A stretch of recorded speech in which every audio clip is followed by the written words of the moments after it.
welcome to the 37th episode of the Liam McCullum Show. I've got Scott Horton with me for my first episode of 2021 to talk about his newest book, Enough Already, Time to End the War on Terror. We talked about how the government led us into war, how they let Osama escape, and why the war on terror is a sham. We also talk a little bit about Biden's administration escalating wars with only 10 days in office, how he has yet to pull out of Yemen, the worst humanitarian crisis right now, and the great Russian arms treaty he got us back into. I do show some images from the Yemeni crisis, so if you prefer the video format, check out the interview on YouTube. Remember to like, share, and subscribe too. I'm on Apple, Spotify, SoundCloud, YouTube, and Stitcher. Also, I want to say this is actually take 2 of an interview we did last week, but both of our files were corrupted for some reason. I had like an hour and 40 minutes of Scott ranting, and I couldn't not share that with you guys, so I brought him back, but we condensed it a little bit. Here it is. All right, Scott. Well, thank you for coming on again. It's always a pleasure to have you. Great to talk to you again. How are you? Good. I wanted to bring you on to talk about your new book, Enough Already. I have it right here. Just before we start, or as we get going, do you want to just explain why you chose to write this book as opposed to like another Fool's Errand, which is just focused on one war? Sure. Well, actually, Fool's Errand started out as this book. And so chapter 1 was getting into this mess, and then chapter 2 is Afghanistan. And I just got bogged down in the Afghan quagmire, as has happened to so many before me, and it turned into a whole book. And so that's the real question. Why'd you write a book about Afghanistan? Because chapter 2 got out of control. That's why. So then this is the book that I was supposed to have written in the first place. And there's kind of a cool story behind it, which is that Thaddeus Russell brought me on to Renegade University. Although, sorry, Thad, because I've not done my part there for what I'm supposed to be doing. I'm kind of spread too thin. But one of the things I did, there was a presentation on the war in Afghanistan once the book was done. But then I came and did another one on the war on terrorism a month later. So this was in February of 2018. And what happened was I took the outline of the book that I was going to write in the first place, of just the notes I jotted down about what I want to cover and the wars in order and all that. And then it's Tom Wood's old producer, assistant guy who now works with Thad, AJ Von Slyke. I think it's Von, not Van. Sorry, AJ, if I said it wrong. I think it's AJ Von Slyke, and he's brilliant. So he took my just completely crummy outline and turned it into this beautiful PowerPoint presentation with all these great pictures, and everything. And then I did this as a presentation for Thaddeus Russell's Renegade University, which, hey, Liam, you know me, kid. It took 5.5 hours to get through it all, and a few cans of Dr. Pepper, but we got it done, right? So then this wonderful woman, Joanne from Australia, she, believe it or not, sat and went through and transcribed the entire 5.5 hour presentation. And then, so this book is the extremely edited and added to transcript of a talk I gave based on the outline that I had written for the book in the first place. So it worked out. And the reason it took so long, though, was because once I started working on it, I got carried away. And especially on Iraq War II, it started turning into another Fool's Errand about Iraq War II. But the problem is so many books have been written about Iraq War II that have all this, great detail in them. But I have a more narrow story to tell about that war rather than just getting into all the different aspects and everything. So, and I know that, if I had just continued on the way I was, then I had to, basically equal that level of detail with the rest of the wars, that the whole thing would have been 600 pages and it would take me 6 years and no one would ever read it. So I decided last summer to throw the whole thing out and start over again. I mean, with her transcript. And then I just went from there and tried to hammer it out as fast as I could. And so there's no footnotes, unlike Fool's Errand, which some people really got bogged down in the sort of PhD thesis kind of nature of the writing in Fool's Errand, which I don't know if that would have ever got me a degree or not, but it's certainly full of footnotes and extreme levels of detail in a way that some people found too difficult. Well, this one is supposed to be much easier, a much more kind of brief and readable take, not just for you and the people in the libertarian movement and the anti-war movement, but hopefully for your people too, to be able like, hey, Uncle Bob, you know what? This is that guy I was telling you about. Just check this out. Now, I wanted it, Liam. I really wanted it to be just 150 pages so that you could say, Uncle Bob, look, it's just 150 pages. Now, yeah, sorry, you're going to have to tell him it is 3. But he'll love it, though. He'll love it. And you know, because I'm a libertarian, that means I'm absolutely not partisan. And so even if you like some presidents and dislike others, you got to recognize that I treat them fairly. I dislike all of them, but I don't, you know, like personally, on a personal level, I hate Bill Clinton and George W. Bush the most, right? Again, I'm not a partisan. Those two are the ones I really hate the most. But in terms of the way I write about them, you know, they're all equal. I'm not trying to pull any punches or any favor or anything like that. It's just the story of what it was that they did and how each war led to the next and how the whole thing's stupid and never should have been. And so far the reception is pretty good. People seem to, you know, think that I got away with cramming it all in there, what I was trying to say in 300 pages. So yeah. I guess I'll ask you if you think I got away with it or not. Yeah. I love it so far. I haven't made it all the way through, but it's #1 in War and Peace right now, right? Yeah. Wow. Since the first day. Yeah. That's awesome. I do want to read for people like Uncle Bob. I want to read this little part that I highlighted in the book. It says, the problem is that our government is ignoring and misrepresenting the real causes of the terrorist war against the United States. So for Uncle Bob, those people out there that read the title, Enough Already, Time to End the War on Terrorism, and they hear like, well, aren't terrorists bad? Like, what would you say to those people who, you know, might have been indoctrinated or something like that? Sure. Yeah, I mean, the false premise of the whole war is that they started it. But the truth is that's not true. It's our government that started it. And so that doesn't mean that they're the good guys and that our country are the bad guys. And it doesn't obviously justify targeted violence against American civilians, which, you know, nobody would argue about whether September 11th is an atrocity or not. That's not the question. The question is just, what was the true motive? And George W. Bush was lying, and he knew he was lying when he said they hate us because of our goodness. They hate us because we're free. They hate us because of democracy and voting and freedom of religion. Well, that's just crazy. I mean, think about, I mean, on the latter point, which is probably the most important point in all of world history, freedom of religion.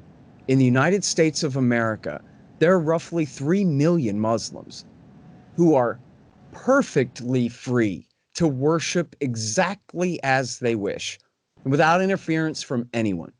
And there have been a total of 0 anti-Muslim pogroms in this country, ever, right? I mean, there have been hate crimes. There's the guy shot up a mosque of Sikhs, right? That's not even a mosque, a Sikh temple. They're not even Muslim. You know, there have been one-offs, but there's never been an organized, you know, riot against Muslims ever in the land between Canada and Mexico. Has never happened. And in my county, Williamson County, north of Austin, we're a little bit country and a little bit Republican leaning as opposed to Austin, Texas. But you drive right down the street and there's a mosque and a Methodist church and a Baptist church and a Catholic church and a Jewish synagogue, all within a mile of each other, and nobody cares. And nobody's enemies. We're all friends and we're all neighbors because we just don't care about that, dude. What we care about is that you have the right, Liam, to believe whatever you want, son. That's what we believe in America. That's first, right? And so the idea that the Muslim extremists like Osama bin Laden, what he really hated about us was our tolerance for Muslims in our midst in this super duper majority Christian society that with, you know, and obviously with a Jewish minority that has a lot of influence in terms of American policy and politics. And we don't persecute Muslims. We don't go after Muslims. But that's why they hate us, because we don't? Come on. Right. At this point, George W. Bush is just jerking your chain. And especially now that it's 20 years later, Uncle Bob ought to be able to fess up. Yeah. You know what? Uncle Bob knows. In fact, I was there. We were at the theater together in the same room and saw Rambo 3 together. And it was about how Ronald Reagan heroically supported the freedom fighters of Afghanistan resisting the Soviet occupation of that country in the 1980s. And Uncle Bob knows that wasn't just the Afghan Mujahideen. That was the Arab Afghans from all across the Middle East that were recruited by the CIA and sent there, with the help of the Saudis and the Pakistanis to wage that war. Everybody knows that. Okay. Then people just want to act like the 1990s never happened. Next thing you know, our towers come down and we don't deserve an explanation. Well, okay. The explanation is that Ronald Reagan's vice president, H.W. Bush, decided to go to war against Saddam Hussein in 91 and decided to leave American troops, American combat forces, and especially airmen and air bases in Saudi Arabia in order to wage the permanent blockade and no-fly zone campaign against Iraq.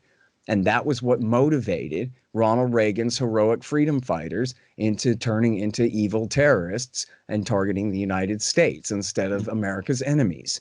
That was what it was.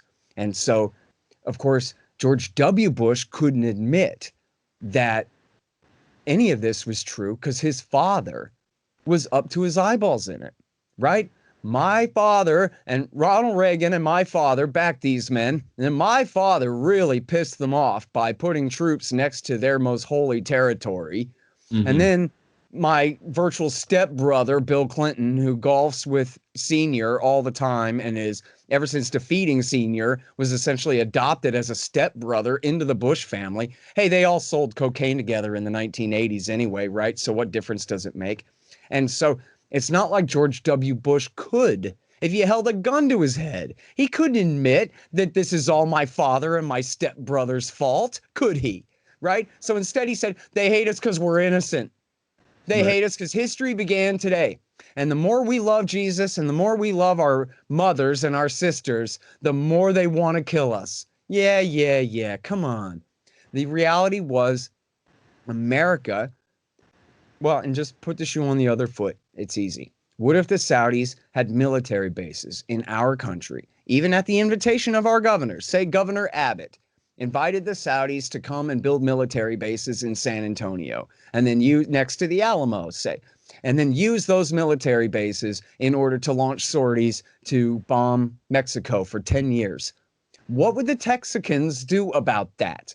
Right? We would shoot them to death if we would do whatever it took to get rid of them. And then, I'm sorry I'm redundant for my consumers of my interviews, but it seems like the point to make, right? That you look at how jealous Texans are of the Alamo and San Antonio, how much that means to us, and what we would do to keep that out of the hands of any foreign occupying army anytime in the next 1,000 years. Nobody better ever try it. Right? But now think about it like this, Liam. What if Jesus had been born at the Alamo in San Antonio back 2,000 years ago as the very origin and basis of the Christian religion, which is, again, believed by the supermajority of the population of the United States? How much more important would the Alamo and San Antonio be to the people of this state and this land then? Okay, that's what we're talking about. Montana would go down to take That's right. That's right. And look what happens when somebody attacks our towers in New York, who have no sacred meaning at all. They're just office buildings full of civilians. If they had any symbolic meaning, it was the power of the Rockefeller family, Nelson and David. But so that's not America's, anything. I mean, a little bit of our pride. It was just the civilian casualties, right? It wasn't a holy site. It's Wall Street down there, the financial district. It's important. But then what do you have? You have American Christians and Jews and Hindus and Buddhists and Muslims from all 50 states rush to go and join the army to defend their country against foreign attack. Well, come on. That's how it works on the other side, too. It's just as simple as that. It's just as simple as that. And take the story of Mohammed Atta, who was the lead hijacker on September 11th. He and his friends, their primary motive was American support for Israel.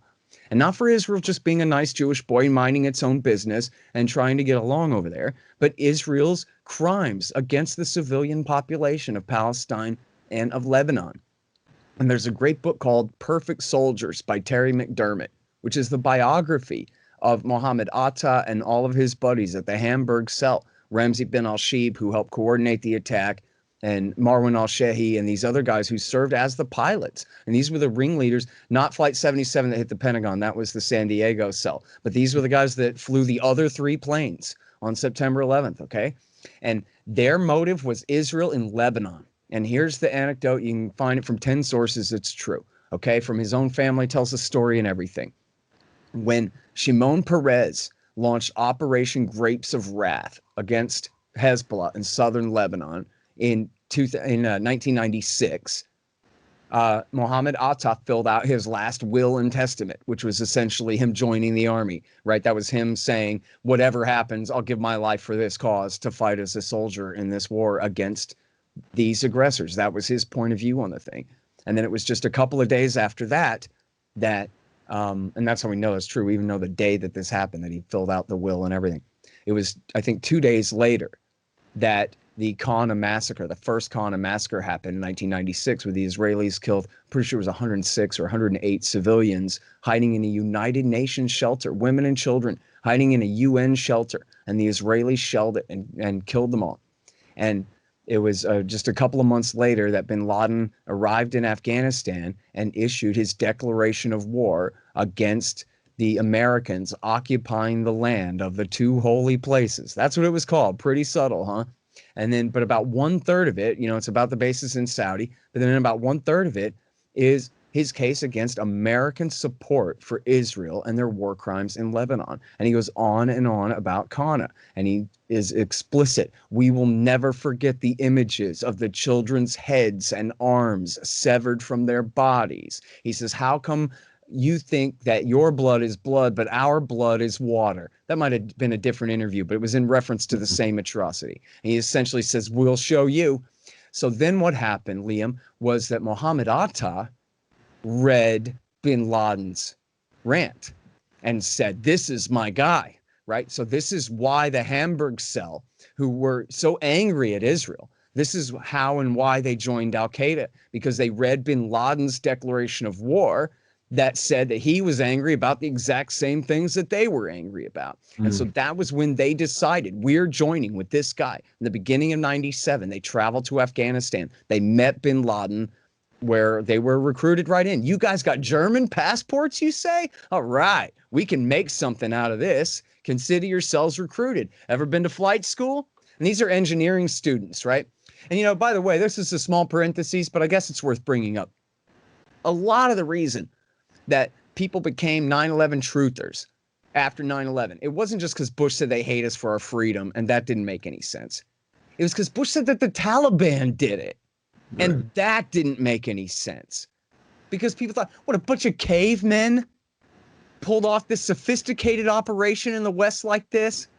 The Taliban are more hillbilly than anybody in Appalachia. Okay, these guys are from the backwoods. How could they have done it? Well, they didn't. Okay, it wasn't the Taliban. It was Al-Qaeda. And our government tried very hard to conflate those things together. They succeeded in fooling your Uncle Bob into not being able to tell the difference between the two. But in fact, bin Laden was the son of a billionaire and had a degree in engineering. His partner Zawahiri was one of the most prominent surgeons in Cairo, Egypt. Okay, the guys, again, the cell of the Hamburg cell of Al-Qaeda September 11th hijackers, they were engineering students studying in Germany. Okay, these were not cavemen. These were sophisticated men. And that was how they were able to pull off that attack. And that was something that, because of our government's various lies about it, they sure built a straw man case that a truther can knock down. But the real steel man case for Al-Qaeda did it remains. If you look for good journalism and don't just ask the government for their own little commission report and that kind of thing, you find your own bits and pieces where you can, and you'll see who it was that did it. And it was Al-Qaeda that did it. And after all, the government knew that an attack was coming all summer long. They just, minimal Occam's razor case. They just couldn't get their act together to prevent it in time. Okay. Yeah. People can say that they turned a deliberate blind eye. That's essentially unprovable, right? And not falsifiable. But I don't think that there's any question that bin Laden and his group were behind the attack. And I think that was part of the reason why people didn't buy that, because they were saying, come on, these guys from the far side of the town of Bedrock came and knocked down the biggest two towers in Manhattan. That doesn't sound right, But that wasn't really right. It was Al-Qaeda that did it, not the Taliban. And that's a whole other subject, I guess, but go ahead. Yeah, and this wasn't their first attack, right? Like they found a That's laptop right. full of information. So, but yeah, I'm curious if the way that you wrote the book changed at all with like Biden incoming as president. Actually, no. I mean, I had Biden in there anyway because he was always important. So he helped lie us into war in Iraq in 2002. He played a major role there. You know, in the very end there, I wrote up little bits about his staff, right? I added a bit about Blinken and a bit about Sullivan. See, Sullivan was already in there too, right? Since he played such a horrible role in the war in Libya and in Syria. He was Hillary Clinton's right-hand man. You know, Smithers to her Burns the whole time she was Secretary of State. He was the most powerful person who worked for her. And he's now the National Security Advisor. So all these guys come from the Obama team. They were all already in there. The only thing that changed was I wrote up a whole thing about how much I hate Michelle Flournoy, but then she never got the job, so I got to cut that back out again. I mean, she's still in there for helping, push the surge in Afghanistan in the second Afghanistan chapter there. But other than that, though, no. I mean, I guess there's a bit of follow up that, like, well, on major questions, what's he going to do about Afghanistan? I think he's probably going to ruin the deal and stay. And that's in there. What's he going to do about the New START treaty with Russia? I think he's probably going to keep it. That's already happened. I already got proved right on that prediction that he's going to keep that. And then on Yemen, that's our best chance for him to end a war. But of course, we're 8 days in as of this recording, and he hasn't done it yet. Yeah. And he could have. All he has to do is a spoken word. Mr. Chief of Staff, let the Secretary of Defense know that I want him to let the Saudi kings know that the war is over. And that's it. It'd be done in 45 minutes. You know, there's a funny story I just thought of. I should have put this in the book. Maybe I don't know if I had room for it. I guess there's no place for it. But when Israel was bombing Lebanon in, I think, 82 or 83, I think it was 82, Ronald Reagan got all upset. And I don't know if he made the call himself. I think he made the call himself. And he called, I'm pretty sure it was Menachem Begin, the prime minister of Israel at the time, and said, listen, this is just unconscionable. I want you to stop. And then like within 10 minutes, it stopped. And Reagan said, wow, I can do that? Like that worked? Did you guys see that? Because the Israelis make it sound like, they got us by the short and curlies all the time. We have to do what they say or else they'll do something even worse and all of this. But when it comes down to it, when President Reagan says, I disapprove of this, they cool it. In fact, this was part of what got H.W. Bush removed. Was H.W. Bush, I don't have the exact quote, I'd have to look it up, but H.W. Bush had said something along the lines, or maybe he had Baker say it, but I think Bush himself said it, that like, really wish we had a different prime minister other than Yitzhak Shamir to deal with over there. And the Israelis held new elections. Bush wants rid of Shamir. Shamir's gone. Wow. And then they brought in, I forgot who was next. It may have been Rabin next. But then the lobby targeted Bush and put all of their weight behind Bill Clinton and tried to paint Bush as an anti-Semite and all of this stuff. And I have to tell you, Liam, I was just in the 10th grade at the time. Okay. But I was not a partisan. But I did hate the Republicans more, but it's not like I was a fan of Bill Clinton in any way. But I was paying very close attention to that race. And I swear to God, nobody said the word Israel once. Nobody said the Israelis and their partisans in America have decided they're switching from the Republicans back to the Democrats because of what Bush had done to insult their former prime. I mean, that just wasn't discussed ever. And yet it turns out that was a huge part of what played the role in that. And I don't know if that has anything to do with Ross Perot being in the race. I'm not saying that. I doubt that it does. I think he, that was his own, different thing. But certainly Bill Clinton attacked Bush from the right in the bad way, not in the good creative libertarian way, but in the bad way, attacked Bush from the right on Israel, Palestine, and solidified the support of the Israel lobby in the election 92. Because Bush Sr., he was riding high after Iraq War I. And so all of his staff, like Colin Powell and the Chairman's Joint Chiefs of Staff and his Secretary of State, James Baker, they were like, now's our chance to force the Israelis out of the West Bank and force them to give up the West Bank and Gaza for a Palestinian state. But the Israelis, they want that land. they'll talk about a Palestinian state, but they'll never give up the West Bank and the Gaza. Maybe Gaza, but they don't care as much about that. But they're stealing that West Bank no matter what. And so the fact that Bush Sr. got all brave and thought that he was going to force the issue meant that no, he had to be stopped. And then he was. And which I was happy to see him go. But I didn't know that it was because of all this collusion with a foreign power going on at the time, you know? That kind of would have changed my perspective on it a bit, you know? Yeah. But anyway, I mean, he deserved to be overthrown for launching Iraq War One, and for that matter, the invasion of Panama. He should have been removed from office over his invasion of Panama in the first place. Should have never had the chance to do Iraq War One. But anyway, to kind of talk about like the future of Biden as you got into, last time we talked a little bit about like the prospect of maybe a war of domestic terrorism here. What's the likelihood of that? Like, are you seeing it? You know, I don't know, man. And the Democrats are trying to make a lot of hay about this, but the truth is the real radical right in America is very small.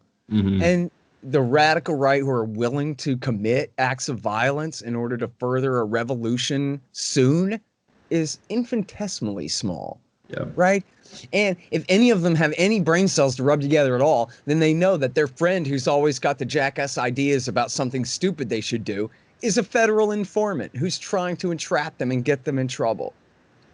So, you know, in the 1990s, and don't get me wrong, I mean, this could be very dangerous. The new law the Democrats are trying to pass it doesn't really add any new crimes, I don't think. The part I read just said they want to create new domestic terrorism divisions inside the FBI and Homeland Security. Well, what are they going to do, right? If there's no domestic terrorism, they got to create some. Yeah. Without them, you know, why else do we need them?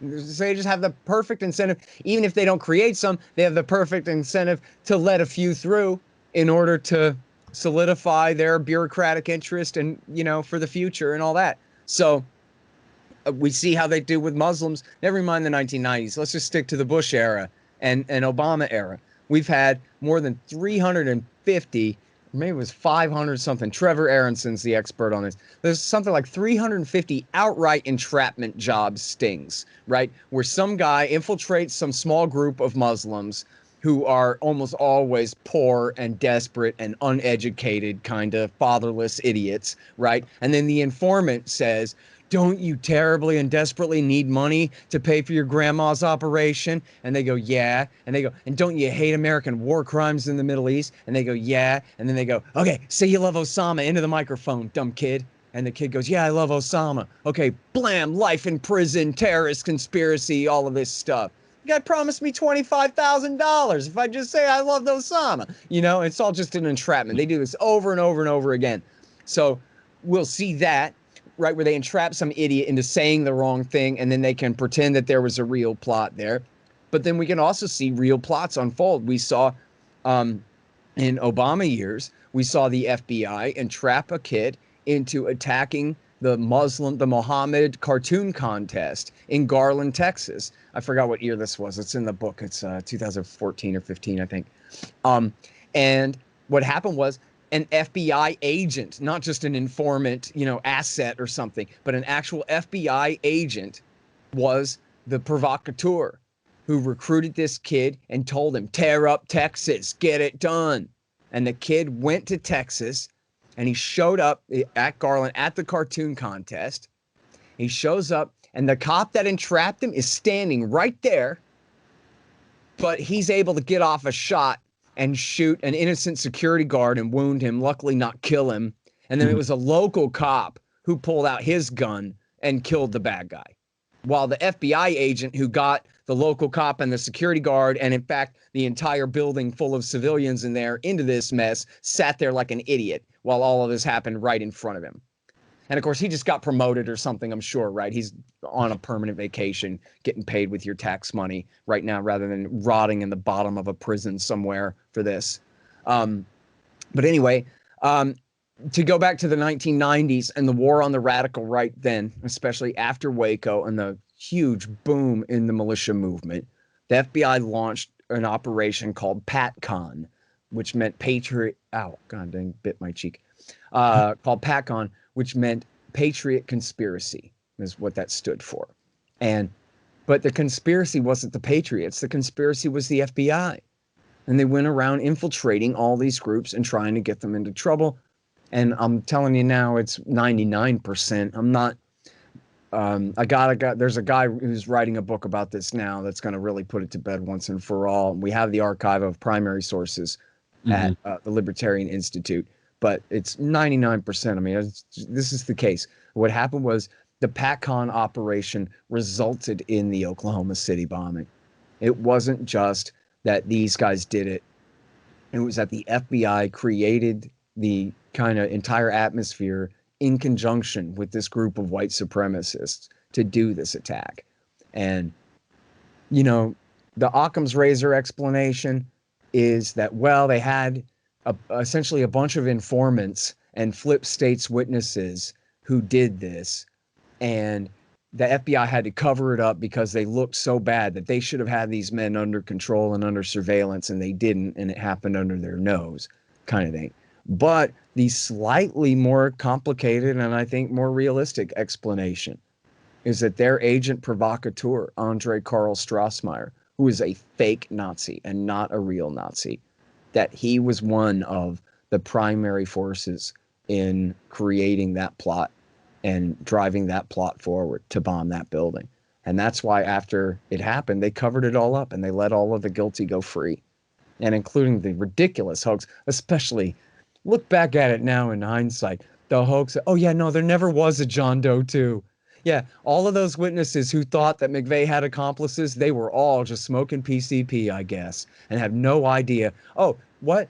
Every single eyeball witness who can put McVeigh at the scene of the crime in downtown Oklahoma City that morning, 24 witnesses, can't ever be called to testify because every single one of them saw him in the company of others.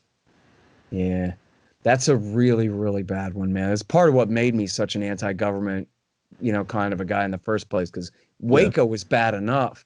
But now you're telling me the revenge for Waco was essentially the same damn thing again?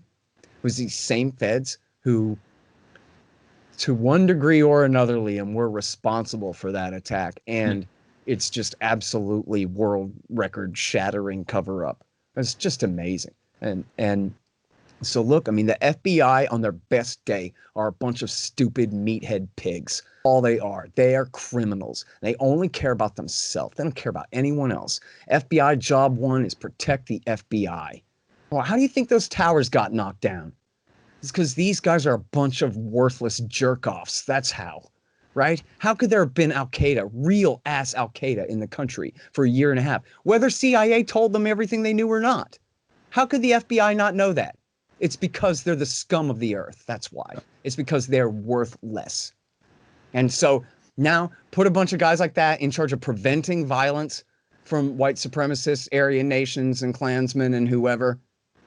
You think they're going to make matters better, not worse? Chances are, you know, very strongly the other way. And I think word to the wise on the militia movement right. Your dumbest friend is not dumb. He's on the federal government's payroll and you need to get rid of him. You know? Mm-hmm. Yeah. So I don't know if you've seen this, and I don't know how like official it is, but did you see that people were calling for like a 9/11 commission, something along the lines, but basically, yeah.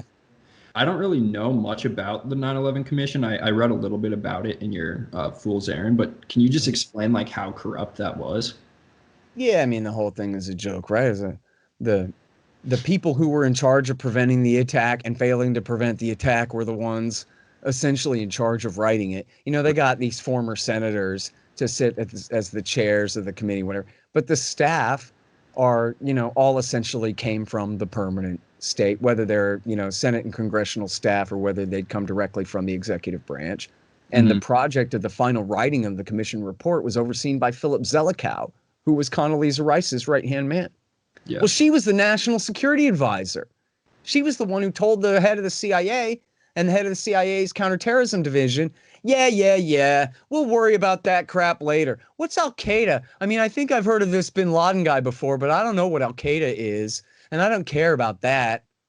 You know, this idiot, it was her fault, and her right-hand man got to write the story about how, yeah, no, it's kind of nobody's fault. You know, these things happen. And geez, if only the FBI and CIA had worked a little bit better on coordinating. And I mean, there's a lot of truth to that, really. And I mean, I think I agree with that as the official explanation of what was really going on here was the CIA and the FBI absolutely hated each other. Yeah. In fact, there's a clip I found it the other day. You can find it online where Michael Scheuer, the head of the CIA's Bin Laden unit, is testifying before the Congress. And they ask him, the congressman asks him about John O'Neill, the head of the FBI's Counterintelligence Division in New York. And the congressman says, I believe you said that John O'Neill was, you know, the greatest obstacle to fighting the war on terrorism, something. And Scheuer, and you can tell he's just absolutely seething with rage. And he's like a little bit flustered and nervous, but he's determined to say it. And if anybody knows Mike Scheuer, he's kind of a bad guy, but one thing about him is he is absolutely a straight shooter, man. And here's what he says. And he's just boiling. And he says, I also said, sir, that the only good thing that happened to America on 11 September was that building came down on John O'Neill's head.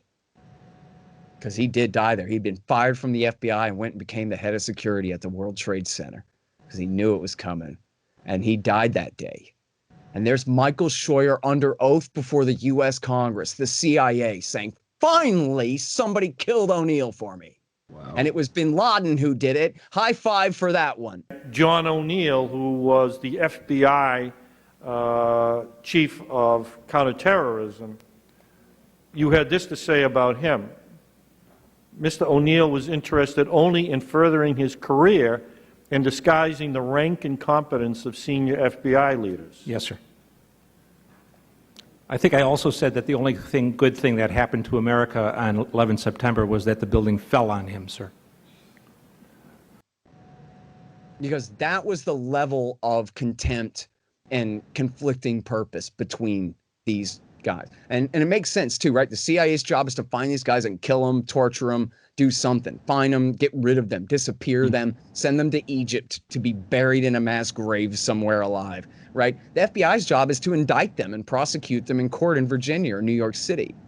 And that means that every scrap of information that they get gets locked up behind a grand jury and the CIA can't have it. And so then the CIA says, well, that's fine. We're not going to let you have anything that we have either. Screw you. We hate you. And they just have totally different jobs. And meanwhile, book's on the shelf back there. You got to read it. The Shadow Factory by James Bamford. NSA treats the FBI and the CIA the same way as they treat each other too. And NSA won't share their intercepts. They got all the intercepts in the world of Bin Laden and his men, both sides of the conversation, and they won't give it up to the CIA or the FBI. Mm-hmm. And so, you know, these are the guys. Basically, imagine your junior high school gym coach in charge of national security, right? Yeah. Like, yeah, I guess he probably can remember the rules for handball, but what the hell does he know about global politics or what matters or what's more important than his own stupid job at his own stupid agency? And the answer is nothing. He knows nothing. And so it shouldn't be a surprise at all. You know, as one wise person, I can't remember who said that, you know, people expected for America's air power to get right up there and defend the country from those planes. Our air powers patrolling the DMZ over the Koreas. Our air powers over there waging endless sorties against Iraq from bases in Saudi Arabia, provoking this attack. Mm-hmm. They're not ready to protect our East Coast. Their one job, defending this nation, they had launched Air National Guard. They launched Air Force F-16s with no missiles on their tips or bullets in their magazines. Yeah. I mean, come on. Yeah, I was curious if you, I know Ron Paul, he kind of like, we talked before about kind of like the Nixon era, I believe it was the Nixon era, like approach to foreign policy, which was like kind of narrowly tailored. And Ron Paul goes before Congress and basically says like, we should only target Osama. Do you support something along those lines? Like, would you have supported that as opposed to? Yeah, well, and I'm glad you brought that up. It's a really important point. So Ron Paul introduced what's called a letter of marque and reprisal, which is in the Constitution, Article 1, Section 8, Clause 11. The Congress has the power to declare war or issue letters of marque and reprisal and make laws concerning warfare and on the high seas and all this. The war power, it's in the same clause as the war power, okay? Mm-hmm. And what it is essentially is it's the power of Congress to declare war on groups less than states, groups of bandits, especially in traditionally pirates, right? And in other words, not just declare war on them, but also give them the right to pay bounties to any privateers who might capture or kill them. So if you're a regular merchant ship and you bag a pirate or two, we'll pay you. And we're essentially deputizing you, and we're limiting your liability for any deaths of any pirates that you might commit, any killings of any pirates, because we're declaring that they no longer have the right to live. They're fair game. Go ahead and hunt them, right? So by introducing this in Congress, what Ron Paul was doing was saying, don't attack the Taliban. Don't attack Muslims. Don't get carried away with this. And I quote in the first book, in Fool's Errand there, I love the way he puts it. It's just perfect the way he puts it, that we have to protect this country, but we have to do so in a way that doesn't reinforce the narrative that bin Laden is trying to sell, that our purpose is to attack and hurt and destroy and humiliate Muslims. That would help him, even as we kill him. It would help his goals. So what we have to do is, even though we're angry, we have to be smart. We have to, the answer to, and listen, because this is the whole purpose of terrorism, Liam, is to provoke a reaction.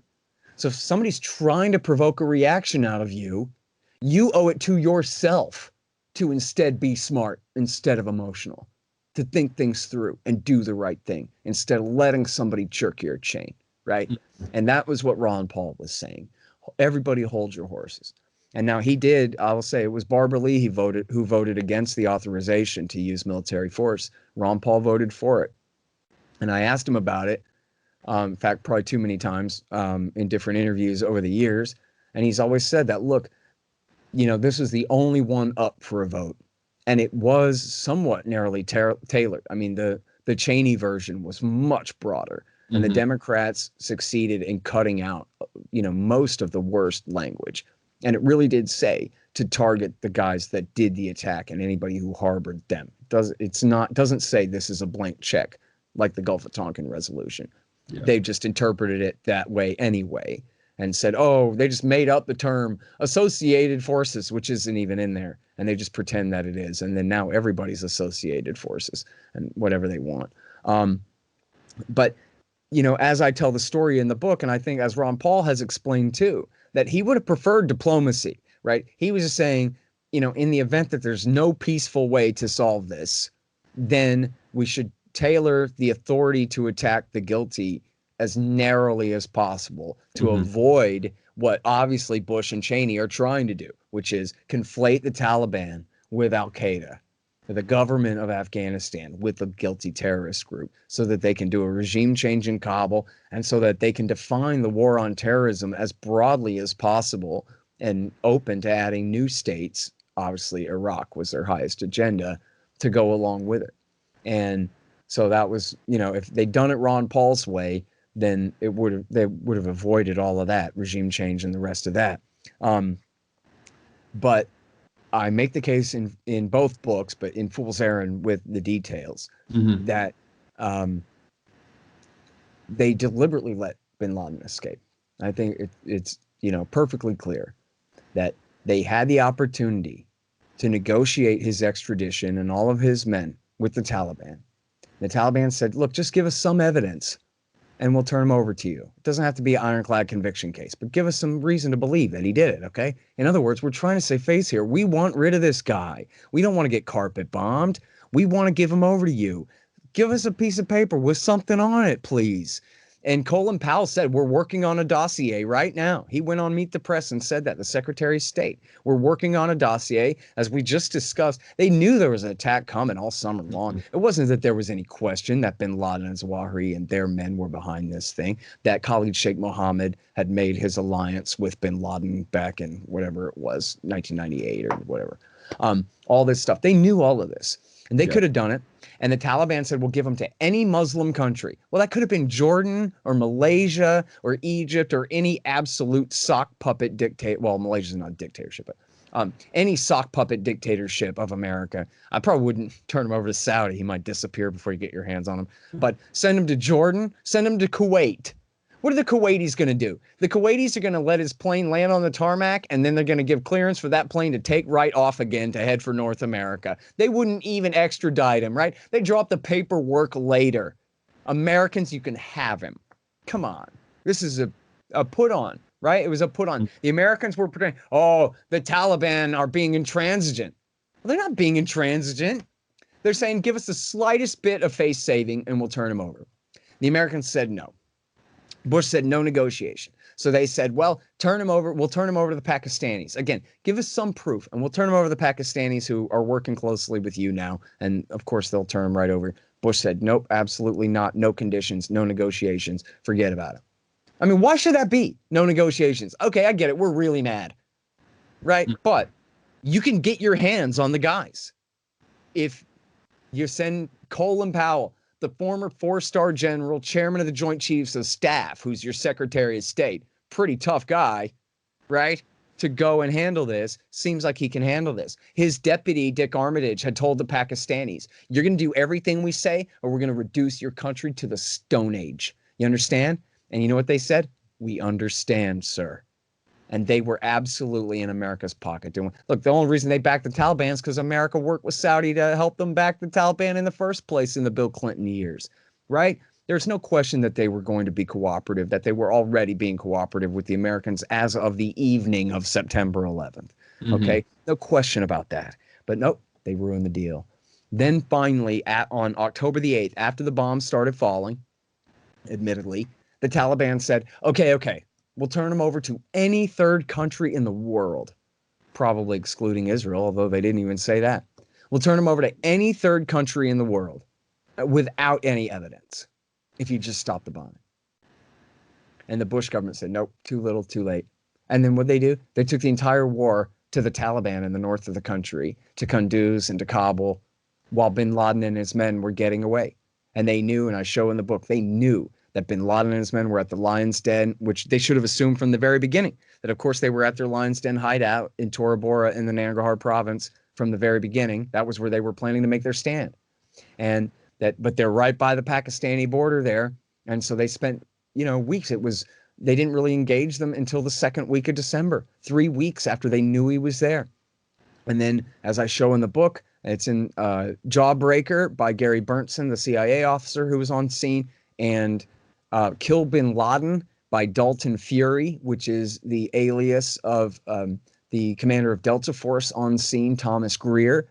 They wanted and desperately needed Green Berets and Army Rangers as reinforcements to back them up. And they were just refused over and over and over again for weeks. They were refused. There were plenty of Rangers right there at the Bagram Air Base, a helicopter ride away. The Green Berets were screwing around fighting for the communist butcher, war criminal, General Dostum up there in the north at Mazar-e-Sharif, where they had no business whatsoever. Again, and I remember the coverage at the time. Ooh, Mazar-e-Sharif, we're fighting the Taliban. All this is going on. And look, there was a prison uprising, and our heroic CIA officer, Mike Spann, was killed, and all these things. What the hell are they doing at Mazar-e-Sharif? Bin Laden is in Nangarhar province. Yeah. What are they doing fighting for the communist, butcher, war criminal, General Dostum against the Taliban when that's not who attacked us? Mm-hmm. And the answer is, it's straight out of, you read it in Bob Woodward's book, Bush at War, which is taken straight from the NSC documents, from the minutes of the meetings of Bush's National Security Council Principals Committee in the days and weeks after the attack. That's all primary source quotations of these men, particularly Donald Rumsfeld and Paul Wolfowitz. Even Dick Cheney was like, guys, we'll get to Iraq, but we got to do Afghanistan first. Come on, But Rumsfeld and Wolfowitz are like, listen, Rumsfeld especially, hey, we don't want to define this thing too narrowly. What if, hypothetically, we got bin Laden? Would the American people think the war is over? We don't want the American people to think the war is over. Let's say it like this. Getting bin Laden is not success, and failure to get bin Laden is not failure. And maybe we should start bombing Iraq right now so the American people don't get the idea that this is a limited excursion against the few guilty men who attacked us. We don't want them to be confused. We need to get other theaters of operation going now so that the story remains as broad as possible from the beginning. Meanwhile, bin Laden's getting away. Rumsfeld's the Secretary of Defense. And is he telling Tommy Franks, I want every man with a rifle you got at Tora Bora now to kill these men dead? No. He's refusing to allow the reinforcements to go. And I got all their BS rationalizations after the fact. Well, we didn't want to stir up some Pakistani tribal men because that would have been bad. What would have been bad about that? Who gives a crap about that? You know, this is their excuse for not chasing them across the border into Pakistan, an allied country, right? This is like some criminals, say the terrorists are in the United States and they're escaping from, you know, the accessories to the September 11th attack are escaping from New York into Canada. And then the Americans go, oh no, they made it to Canada. We can't even do anything. Yeah. Right. We can't even call the Mounties and ask them to intercept the guys. Mm-hmm. We're just, we have to give up. Have to throw our hat and stomp on it and just pout because they got away. Like they jumped into hyperspace and there's nothing we can do to follow them. When it's just an imaginary line and a valley and a mountain, and these are the Delta Force. You think they don't know how to hike a mountain and kill a man? That's their job. That's their only job. Mm-hmm. Dalton Fury talks about in the book, it's Thomas Greer. He also went on 60 Minutes and he explained they came up with all these different plans for going after him. Were denied every single time. They're the Americans. They got Chinooks. They said, here's what we'll do. Now that they've escaped to Pakistan, we'll fly over the mountain and then we'll come over the mountain this way and meet them from the east. We'll get them then. Nope, denied. Wow. Okay, we'll fly helicopters in all the probable valleys. There's only 3 or 4 valleys they could possibly be traveling through, and we'll mine the hell out of them. And that'll slow them down, and we'll be able to track them. And nope, denied. And Greer says, and I'm sorry I'm going on this one point, but Greer says that in his experience, as I guess he was a lieutenant colonel, but he was the commander on the ground. He was like temporarily promoted to colonel while he's running the thing. And I'm pretty sure is the way it was. He said in his experience, this is Delta, okay? These are the top tier, equal to SEAL Team 6. This is the very top tier special operations forces, okay? When they ask permission to, here's what we want to do on a tactical level to achieve their mission, he said in his experience, they are never denied. Never. This is the Delta Force. If they say, sir, we need X, they get X. They're not screwing around. They were out there on the most serious mission of all. And he said he'd been doing this for years and years and years. He'd never heard of a time where Delta said, we want permission to do this or that, and they were told no. They wouldn't be asking for permission if it wasn't necessary. Mm-hmm. And he just, as he puts it, and as CIA Commander Gary Berntsen puts it, they both put it, we just couldn't understand why they wouldn't go along with our requests. Thousands of Rangers, thousands of Green Berets. You know, our recent very temporary Secretary of Defense, Christopher Miller, under Trump after the election, in the lame duck session there, he was a Green Beret fighting in the north in Afghanistan during that time. I saw a thing where he gave a speech. He talked about his captain, or his commander was Colonel Mulholland. Well, Colonel Mulholland is the guy who's repeatedly chastised and attacked in Thomas Greer's book, Kill Bin Laden, as the Green Beret commander who would not share his men. All we need is half of your guys, please. And the answer was no, no, no, no, no. And it was because Donald Rumsfeld told me not to. And that, you know, Mulholland wasn't willing to say, fine, fuck it, throw me in jail. I'm going to help Greer kill Bin Laden. Right? Instead, he refused. And Christopher Miller was one of his guys up there screwing around fighting the Taliban while bin Laden was getting away. And it was when Christopher Miller got in that the deal to pull out troops out of Afghanistan kind of like happened, right? Down to 2005. No. The deal was signed last February the 29th on Leap Day. 2020. yeah. So yeah, Miller came in, and the idea was that maybe as Secretary of Defense and the new guy and a Trump guy, that possibly he was going to force the issue and pull our troops out of Afghanistan now and not give Biden the opportunity to ruin the deal. The deal says we don't have to leave till May of this year, right? Okay. So the idea was, well, maybe they're going to go ahead and pull the troops out now. No. And then what did they do? He ordered troop levels reduced to 2,500 men in Afghanistan and Iraq. Well, that wasn't much of a reduction. It's essentially the status quo, not a change in strategy or tactics, just a small fluctuation of troop numbers that could be, reversed and put right back where they were. Same thing in Somalia. They pulled the troops out of Somalia. They just moved them to Kenya and Djibouti, and then there's just keep the war going anyway. So, and in fact, escalated it. And Biden has escalated, not just Trump, but Biden has escalated the war in Somalia already. Yeah, and I want to tie it all in for the listener. So after all of this, Bush then says that he will make no distinction between the terrorists and the countries that harbor them. And then in a later speech, in Fool's Errand especially, you mentioned that he basically says that these terrorists exist in like 60 different countries.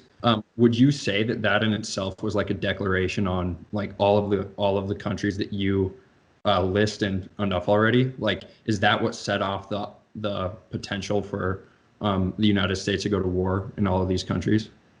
That's a good question. I mean, I think certainly it had to do with his public case for the American people. That look, there's 60 countries out there where these terrorists, they're everywhere. We're just getting started and it'll never end. Here's a guy who couldn't give a damn about Al-Qaeda for his first 8 months on the job. Yeah. Now they're under every rock. Anywhere there's a Sunni with a rifle, we're going to pretend that they all are answerable to Osama bin Laden. And then some. And you know what? That might be in 20 countries. We're just going to go ahead and triple that and call it 60 because we like jerking your chain is basically all they were doing. They never meant that. And that just wasn't true that there are Al-Qaeda guys in 60 countries. I mean, it's just made up nonsense. The reality was that there were about 400 men in Afghanistan who were real Al-Qaeda guys, and another few hundred around the Middle East who were, could said to be on their email list and, part of their discussion groups, and former fighters, freedom fighters from the Reagan era and whatever spread throughout the Middle East. The idea that this was some Leviathan that, because of the size of the attack and its equivalence to Pearl Harbor, that meant there was some Islamic empire comparable to the Japanese empire out there. This just wasn't true. And Bush was happy to let people be that afraid. He was very happy to let people think, if they lived in Dallas, Texas, that, oh yeah, no, I mean, they're coming for you soon. And if it wasn't for me, you'd be dead already. And all of this kind of stuff. When no, man, this was a last gasp, Hail Mary pass, desperate attempt of a few marginalized, exiled, veterans of an old war to try to reintroduce themselves into the narrative of power and politics in the Middle East. And the fact that they had to steal our 757s to even have a weapon to use against us should have been a clue, right? These guys don't control a single county anywhere in the world, right? It's 400 men. Bin Laden at that time was not trying to create a movement. He was trying to create a special operations team of guys who could accomplish, a few guys who could accomplish big missions. And that was essentially what they did. It was George W. Bush who turned it into a movement, not bin Laden. Yeah. And not even by invading Afghanistan as bin Laden hoped, but by invading Iraq. Mm-hmm. Yeah, so just to finish up here, you've referenced a little bit of what Biden's done already, including the Russian deal. Mm-hmm. Do you want to talk about that, and then also just how he's escalated in different areas? I know with Yemen, while he's been in office, Saudi Arabia has bombed them a few times. Yeah. I think 34 people have been killed. So do you just want to talk about that?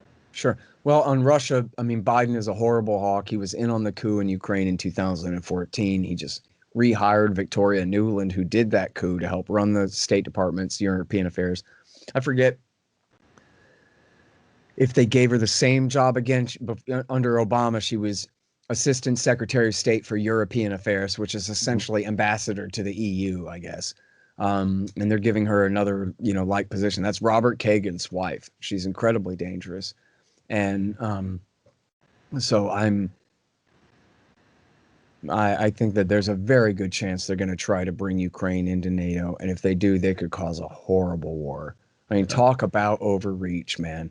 It's so far outside of what is reasonable for them to try to do that. For people who don't understand NATO and like the implications, can you just explain why that was bad? Yeah. So after World War II, the United Nations was founded, but then essentially it was split in half in the creation of the North Atlantic Treaty Organization for the US and the Western powers. And then the Soviets created the Warsaw Pact, was their military alliance of the Soviet republics and the satellite states, that were conquered, during World War II. Mm-hmm. And so this was what they called the bipolar world during the Cold War. The Reds really controlled Russia, China, North Korea, and the US controlled everything else. America inherited all of the world empires of Europe and of Japan and became the dominant force in, almost all of the rest of the world. Not in outright colonialism, but more like coup d'etats and political engineering, CIA manipulation, and control of lily pad bases, as they call them, spread throughout the world. It's an empire of bases more than outright colonialism, but you don't really need to move American companies and American citizens and American equipment into Congo or wherever it is. You just have to pay off the right people to get the right stuff. So it's not even a neo-colonialism, but a neo-colonialism under American so-called leadership, but, really military dominance.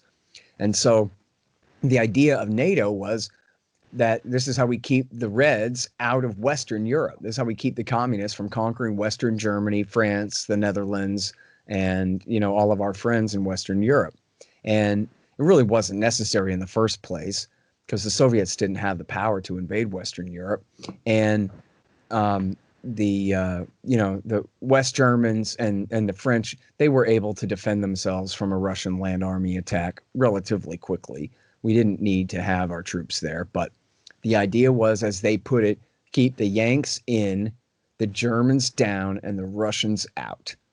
And so how do we prevent Germany from being the dominant power in Europe? We're the dominant power in Europe, including our friends, the Germans. We treat them nice enough that they acquiesce to their role in our order, basically. And then the real problem with NATO, Liam, is that after the Soviet Union dissolved, America started gobbling up all those Eastern European states that used to be in the Warsaw Pact. They started bringing them into NATO. Well, it's not a social club. It's a military alliance. It says that if you get attacked by whoever, the rest of us have to rally around and promise to defend you. And so it's a war guarantee, essentially.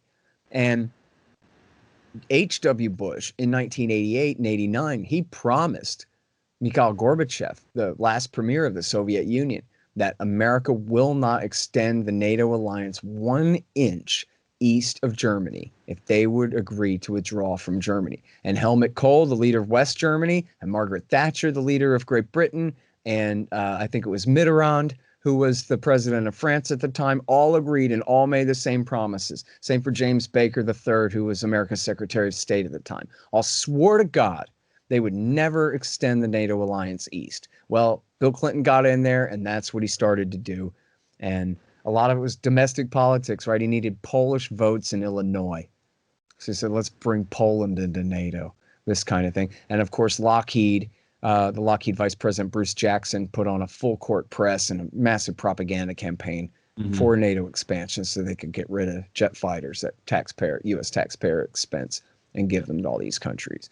But the thing is, they even brought in the Baltic states, Latvia, Lithuania, and Estonia, right on Russia's border. And they threatened perennially to bring Ukraine into NATO. Well, this would be exactly analogous to the Russians bringing Canada into the Warsaw Pact. Yeah. The reality is, we saw what happened when they put their missiles in Cuba. Jack Kennedy said, I will start a thermonuclear war before I let you leave them there. Remove them now, or it's on, is what happened in 1963 with the Cuban Missile Crisis. Okay, so that's America's stance. You try to pull that stuff on us. You try to imagine Russia. Think of all the BS over, emotional reaction over Russia not meddling in the election of 2016, but just a bunch of stupid lies by America's FBI and CIA and Democrats along those lines and media. Imagine if they really overthrew the government of Mexico or overthrew the government of Canada in order to put in loyal sock puppets who would then move those countries into Russia's military alliance against us. America would launch its H-bombs and kill us all before they let that happen. Jimmy Carter would have. Ralph Nader would launch the nukes before he let the Russians overthrow the government of Canada and put in and use a bunch of neo-Nazis to do it. Don't you love that? Victoria Nuland, Robert Kagan's wife, hiring a bunch of Nazis who are the proud descendants of the men who murdered the people that she's descended from in the Holocaust to overthrow the government in Kiev because, hey, business is business. If the Russians pull that in Canada, Washington, D.C. would launch every H-bomb we have until they were all dead. Simple as that. Simple as that. What's Putin done this whole time? Geez, our American partners sure are getting aggressive with their whole NATO expansion thing that I wish they'd back off on. Wow, what a cool customer. Can you imagine the trouble we'd be in if Vladimir Putin had emotions? Jesus Christ. Thank God that he is the ice-cold, throat-slitting sociopath that he is, man, because what if you made him actually angry? He never refers to the USA as anything other than our partners. Oh, thank God, this guy. Oh, man, it could be so much worse than him. But I'll tell you what, and I have a little bit of hope here, Liam, because this is the new head of the CIA, William Burns. Burns met with Sergei Lavrov, the foreign minister, in 2000 and I'm going to say 9 or 10. It's in the WikiLeaks. Chelsea Manning and Julian Assange, the great American heroes, even though Assange is Australian, leaked this. And the document is titled Niet Means Niet. And this is from a discussion that Burns had with Sergei Lavrov, where Lavrov says, listen, I know you guys want to bring Ukraine into NATO, but I just want you to understand, I think you know, we could be in Kiev in 2 weeks. We will not allow you to bring Ukraine into NATO. Do I make myself clear? The line's been drawn. Don't you cross it. I'm not kidding. All right. Have a nice day. Okay? And then, so Burns sent the memo back to DC and titled it, Niet means Niet. Lavrov explained to me that, yeah, we better not. Okay, This is our new head of the CIA. Oh, thank God, right? Like, first of all, he has some kind of relationship with Sergei Lavrov where they understand each other. I like that. I don't know. These are pretty desperate times, man. We'll have to settle for what we settle for. It could have been much worse. Could have been Mike Morell, who said what we need to be doing in Syria is killing Russians. Right. That's the guy who almost got the job. Okay? And instead, it was William Burns, the guy who said Niet means Niet. There's a line that these people won't let us cross. They let us get away with overthrowing the government in Kiev, but they won't let us get away with bringing them into NATO. Yeah. And so, and actually, as I say, though, that was from 2009 or 2010. And then Robert Kagan's wife, Victoria Nuland, and Joe Biden, the vice president, overthrew the government of Ukraine in 2014. So I'm not so sure how loud and clear they got that message. And that was clearly a means toward bringing them into NATO eventually, and causing a fight there to purge the pro-Russian leaning factions from power in the capital there. So we're just getting started. I mean, you asked me about the treaty. This is the single most important thing in the world, is the New START treaty, because all the other nuke treaties have expired and ceased to exist. Okay, so this treaty that Obama had negotiated was the very last treaty that limited the number of strategic nuclear weapons on America and Russia's side. Long range, land-based, sub-based and air launched thermonuclear weapons and limits them to, I guess, 7,000 each, 4,000 deployed, another 3,000 in reserve, something like that. Pretty sure that's right, somewhere right around there. And that whole story about how Obama promised this massive overhaul, trillions of dollars. They started out saying it was 1.3, and now it's already 2.7 or whatever. It'll be 4 trillion by the time they're done. Trillions to completely overhaul America's entire nuclear weapons industry and entire nuclear weapons arsenal. We're going to take every nuke we got, dismantle it, and then remantle it again, and charge you $4 trillion for the fun, when none of this is necessary whatsoever. But Obama had to make that compromise with the Republicans in the Senate to get the treaty passed. And I love this. And everybody should have thought of this, but it's not like you're going to watch this episode of 2020 about it, because they won't ever produce it. But there really is a thing in the U.S. Senate called the Nuclear Caucus. And what it is it's a group of senators who represent Western states that collect billions of dollars in welfare from the U.S. government for the care and feeding and creation and study and all the things of America's nuclear weapons industry. And just like any other interest group in America, like the AARP or the Israeli lobby or the tobacco lobby or the gun lobby or any other lobby, this is the nuclear weapons lobby. And their job is making sure that Uncle Sam always wants more H-bombs and never runs out and never satiates his appetite for what they've got to sell. He's their captive market. And these nukes, after all, are made by quasi-private companies who have this massive profit motive to continue the policy. And then they lobby for the policy. Oh, it's a world full of dangers out there. It's unthinkable that you would stop buying H-bombs from us. Think of all the danger we'd be in if you did. So they have this huge role in deciding the policy and the shape of the narrative about the policy and everything else. And this is why Obama had to promise them $3 trillion in nuclear weapons warfare welfare to get them to support his treaty to limit the number of deployed nukes. Right. And then, so Trump let the treaty expire. Oh, Mr. Let's get along with Russia. Let it expire. And, Putin said, no, let's get back in it. No conditions. Let's just get back in it. And Biden said, okay, let's do that. So at least we got that. And you can read out, their summary of his call with Putin was the first thing they did was say, okay, let's get back in the New START treaty. Okay, deal? Okay, good. And then the rest of the time he attacks them with a bunch of false accusations, hacking into our computers and meddling in our elections, putting bounties on our soldiers in Afghanistan, Charlie Savage's disgrace, CIA's lies in the New York Times from last summer, and all of this, and read him the Riot Act over a bunch of lies. Which, who knows if Biden even has a clue of how dishonest all of this stuff is at this point. He read it, and he read Charlie Savage in the Times and believed it like every other idiot who believed it, I guess. And at the time, you said that was to justify staying in Afghanistan, right? Clearly it was. Yeah. They brought it up in November of 2019 in order to stop the deal from being signed then. And then 2 days before they were going to sign the deal last February, they brought it up again and tried to force the issue into Trump's daily brief and all of this in order to say, oh, Trump had a reason to scotch the deal, but he ignored it and did it anyway. And then luckily his staff kept it out of the PDB so he wouldn't have to go through that bullshit. They went ahead and signed the treaty anyway. And then in the summer, just 2 weeks or a week after Trump leaked, and why would he do this? He's so stupid. He puts out this trial balloon. Maybe I'll go ahead and pull the troops out now, out of Afghanistan, instead of waiting until next May.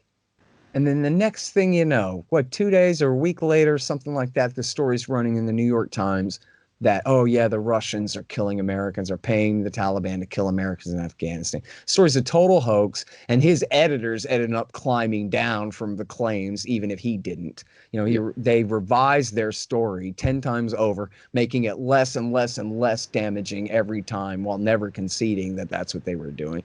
And too late. Too late. In fact, as I detail in the book, you'll get to this in the book, I go ahead and barbecue Charlie Savage over this, that Savage says that his story, he never walked back his story. He never climbed down from his story because his story is still correct.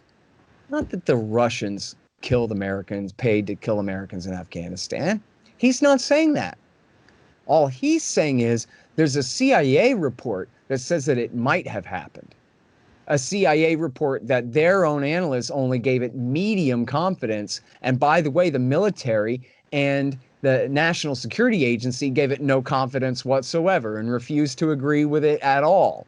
And even the CIA themselves only gave it medium confidence, which means, could have been, but I don't know. Can't prove it, can't disprove it, but I heard it somewhere. Means nothing. Means, geez, boss, we ought to keep this in mind for the future, maybe, right? And then, but Savage says, no. See, all I did was report the fact that there is a rumor, and that is a solid fact. And so it ran the top of the fold, the front page of the most important newspaper in America. Russians paying Taliban to bounties to kill Americans, and doesn't matter that every Democrat believed it, that everyone on TV repeated it as though it's true. As though the Times had confirmed that this had happened at all. Nope. And he takes no responsibility for anyone else's misinterpretation either. His story is absolutely sound. He can report the fact to you. There's a rumor going around. You know, did you hear? I mean, I don't know that Jimmy and Sally are, cheating on, Susie and Billy. But I can report to you the fact that I heard that somewhere. Now, you go ahead and tell everybody else. No, that's not gossip. That's solid reporting. Get it? Yeah. Well, so just before we let you go, because time is running out, do you want to just kind of maybe recap what's going on with Yemen? And then we can let you go. Well, I mean, so the deal is America's been fighting a war of genocide and treason on the side of Al-Qaeda, Saudi Arabia, and the United Arab Emirates for the last 6 years there. It started out as a war against Al-Qaeda in the Arabian Peninsula. And then at the beginning of 2015, Obama turned the war right around and took Al-Qaeda's side. And not only that, but it's a war that is deliberately targeting the civilian infrastructure of the entire country. The water, the sewage, the electricity, the hospitals, the farms, and in particular on the farms, they bomb the grain silos, the flocks of sheep in the field, the irrigation ditches, everything they can to make them absolutely inoperable. They bomb the trucks. They bomb any business of any real economic value in the north of the country has been decimated. The potato chip factory, every car dealership, every, whatever you got that is, helping to sustain the lives of the people of that country is being systematically destroyed, has been for the last 6 years. Barack Obama started it. Donald Trump has continued it the whole time. America's absolutely as guilty as hell. They try to pretend that this is the Saudi-led coalition, but America is the world empire, and Saudi Arabia is our client state. They came to Barack Obama for permission in the first place. He gave it to them, and he gave them military, he gave them CIA, and he gave them all the mercenaries that they need to take care of all their targeting, all their logistics, and all of the maintenance and care and feeding of their planes, and of course selling them approximately $3 to $5 billion worth of bombs every year to drop on these helpless civilians in this country that never attacked us. The only guilty men in Al-Qaeda in Yemen who attacked the United States were Al-Qaeda in the Arabian Peninsula, who bombed the Cole, who helped coordinate the September 11th attack, who tried to blow up the plane over Detroit on Christmas Day 2009, who did the Charlie Hebdo attack and one or two of the other attacks in France. They're the ones we're fighting for, Liam. They're the ones this war is for, against their enemies, the Houthis, who never did anything to us whatsoever. And it's absolutely sick. And if people, I'll beg your audience, go and look, make sure there's no kiddos in the room, and go and type in Yemen child into Google Images. And just go and look and click through and see where those images come from, who those photojournalists are, who's telling you that story and what story they're telling. And go and bear witness to the results of an American genocide against this helpless country, the poorest, weakest country in the Middle East that never threatened us in any way whatsoever. Yeah. Well, thank you so much for joining me again. We had to redo last week's mistake because I guess both of our recordings got corrupted or something like that. But yeah, if you want to just like tell people where they can find your book, where they can find you, and we can let you go.